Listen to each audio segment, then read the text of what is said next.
Diversity Week officially kicked off this past Monday and will continue until tomorrow, Friday the 29th. The first day of Diversity Week began Monday with the acting dean of the College of Education, Dr. Jose Ricardo Osorio. He taught students how to salsa dance in the Cub. Here's what it means to him to have an event like this during Diversity Week. Actually, it means a lot because through music and activities like this, we connect anyone with culture. And the best way to connect people with culture is through music and through food.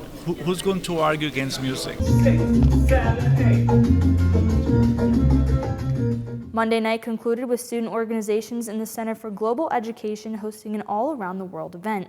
During this event, student groups had displays set up with decorations, information boards, and items that display their culture. There was also some students who shared their culture through the playing of games and their favorite music. Here's why Career Ambassador Khalil Hauser feels this diversity event is important. I think this event is important because SHIP is a very diverse campus, even though you might not see it right away, but there is a lot of cultures that come to SHIP. It's important that we capture them as well. The celebrations continued Tuesday with this year's keynote speaker, Wawa Gatheru, a Kenyan-American climate storyteller. She spoke in the Lurs Performing Arts Center on climate optimism and inclusivity. On Wednesday, there were two events to continue celebrating Diversity Week. First, in the Orndorff Theater at noon, a student panel spoke and answered questions regarding disability, ableism, and inclusion. And finally, on Wednesday, to conclude the third day of Diversity Week, a film titled Black Hair Matters was played in the Cub NPR with a discussion held at the end.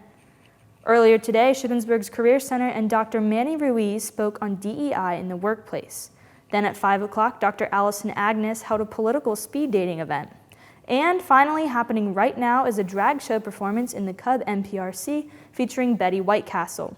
If you missed any of these events, don't worry because tomorrow, to conclude Diversity Week, the reveal of the annual Quilt to Cover Us All will happen at 3 o'clock in Gilbert Hall, followed by a food truck festival in front of the Old Main Fountain. For the full list of events and further details, you can visit ship.edu/diversityweek. With SUTV News, I'm Carson Devitt.